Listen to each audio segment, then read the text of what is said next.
अस्सलाम वालेकुम व्यूवर्स, कैसे हैं आप सब। उम्मीद है कि आप सब लोग खैरियत से होंगे और अल्लाह ताला के हिफ्ज़ ईमान में होंगे। तो व्यूवर्स, आज हम अपने किचन में बनाएंगे बहुत ही मज़ेदार सा आलू वाला पुलाव, यानी कि पोटैटो पुलाव। बहुत ही मज़ेदार और बहुत ही सादा सा। इतनी सादा रेसिपी इतनी मज़ेदार कैसी हो सकती है, आइए देखते हैं। बिस्मिल्लाहिर्रहमानिर्रहीम। तो इसके लिए सबसे पहले हमने जो चीज़ें लेनी है व्यूवर्स, कुछ भी बनाने से पहले आप लोग जो भी अपना मटेरियल लेते हैं, जो भी आपके इंग्रेडिएंट्स हैं, कोई वेजिटेबल्स हैं, कोई मीट्स हैं, आप उनको अच्छे से वॉश किया करें। कोई भी चीज़ जो बाहर से आउटसाइड से हमारे घर में आती है उसको अच्छे से वॉश करके इस्तेमाल करना चाहिए। सबसे पहले आपने अपने पोटैटो ले लेने हैं, यानी कि जितने आलू आपने अपने पुलाव में डालने हैं उनको अच्छे से वॉश कर लेना है। हस्बे ज़रूरत नमक लेंगे, 1.5 टेबल स्पून नमक लेंगे। कुछ लौंग लिए हैं, ज़ीरा लिया है, ज़ीरा राइस आप इनको बोल सकते हैं। मैं अपने चावलों में हमेशा ज़ीरा जो है वो ज़्यादा क्वांटिटी में इस्तेमाल करती हूँ, क्योंकि मुझे ज़ीरा की खुशबू जो है बहुत ही ज़बरदस्त और बहुत ही मुझे पसंद है, इसलिए मैं ज़ीरा ज़्यादा डालती हूँ। आप लोगों को अगर नहीं पसंद तो आप लोग कम डाल सकते हैं। मुझे नहीं लगता कि किसी को ज़ीरा की स्मेल नहीं पसंद होगी। प्याज लेंगे, प्याज को आपने चॉप कर लेना है, चाहे काट लीजिए। और अदरक लहसुन हरी मिर्चों का पेस्ट लेना है। पेस्ट आपने बना लेना है अपनी क्वांटिटी के हिसाब से। अगर आपको 1 किलो चावल बनाने हैं तो आप लोग उस हिसाब से, यानी कि अंदाजे से आप लोग अपना जो है पेस्ट ले लें अदरक लहसुन और हरी मिर्चों का। बहुत ज़्यादा मसाले इसमें बिल्कुल नहीं जाएंगे, बहुत ही सादा सी रेसिपी है और बहुत ही जल्दी बन जाएगी। सबसे पहले हमने अपना बर्तन लेना है जिसमें हमने अपना पुलाव जो है रेडी करना है। उसको थोड़ा सा प्री हीट होने देंगे और साथ साथ फ्लेम को ऑन कर लेंगे और इसमें हम डाल देंगे कुकिंग ऑयल। आप लोग घी इस्तेमाल करते हैं तो आप लोग घी इस्तेमाल कर लीजिए। हम लोग कुकिंग ऑयल घर में खाने में इस्तेमाल करते हैं, तो मैं कुकिंग ऑयल डाल रही हूँ।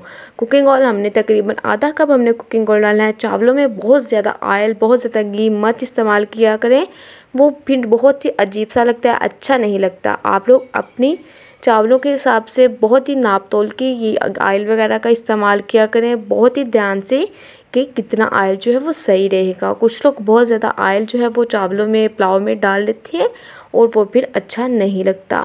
एक बात और, अगर आप बहुत कम ऑयल डालेंगे तो उससे आपके चावल जो हैं वो अच्छे से फूलेंगे नहीं। इसलिए जो है ऑयल बहुत ज़्यादा कम भी नहीं डालना, लेकिन आपने मुनासिब मिकदार में डालना है, बहुत ज़्यादा भी नहीं डालना। जैसे ही हमारा जो है प्याज गोल्डन ब्राउन हो जाएगा, आपको जैसा पुलाव का कलर चाहिए आप लोग वैसा प्याज का कलर कर लीजिए, क्योंकि इसी बेस पे आपके पुलाव का कलर होगा। इसमें मैंने अदरक लहसुन और हरी मिर्चों का पेस्ट डाल दिया है। 2 टेबल स्पून ये पेस्ट था। आप लोगों ने अपनी क्वांटिटी के हिसाब से लेना है। इसको अच्छे से हमने अब फ्राई कर लेना है, यानी कि अच्छे से आपने इसको भून लेना है। इसका कच्चापन बिल्कुल ख़त्म कर लेना है। फिर से कह रही हूँ कि आपने कुकिंग ऑयल बहुत ज़्यादा भी नहीं डालना और बहुत कम भी नहीं डालना। अगर हम बहुत कम डालेंगे तो हमारे जो चावल हैं वो अच्छे से फूलेंगे नहीं, खिले खिले नहीं बनेंगे, वो बिल्कुल जुड़ से जाएंगे। तो इसलिए आपने बहुत ही ध्यान से डालना है। बाकी के जो मसाले लिए थे वो इसमें डाल दिए हैं। आप लोग इसमें तेज़पत्ता भी इस्तेमाल कर सकते हैं। इनके जो जो आपके पास खुश्क मसाले हैं वो आप इसमें डाल लीजिए। तेज़पत्ता जो है वो आप लोग साबुत मत डाला करें, उसको तोड़ लिया करें छोटे छोटे पीसेस में, फिर डाला करें। अब हमने इसमें अपने आलू डाल दिए और आलू डालने के बाद हमने इसको अच्छे से फ्राई कर लेना है जब तक ये हमारे आलू जो है वो अच्छे से पक नहीं जाते। तो व्यूअर्स, मुझे उम्मीद है आपको ये आलू पुलाव की बहुत सिंपल सी रेसिपी ज़रूर पसंद आएगी। आपने ये ज़रूर ट्राई करनी है।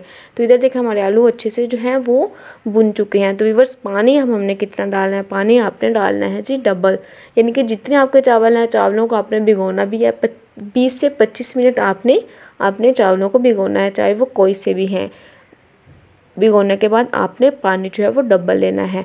जो बहुत ज़्यादा पुराने चावल होते हैं, पुराने चावलों की तो देखने से पता चल जाता है ये पुराने हैं, क्योंकि उनमें थोड़ी थोड़ी डस्ट टाइप होता है, तो हाथों को लगता है तो फिर पता चल जाता है कि ये चावल जो हैं वो पुराने हैं।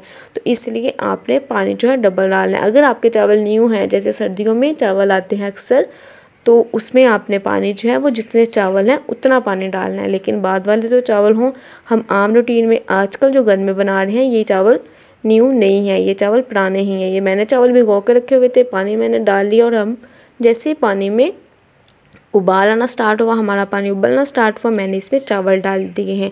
तो व्यूअर्स, आपने सारा पानी भी खुश्क नहीं करना, थोड़ा सा पानी आपने नीचे रहने देना है।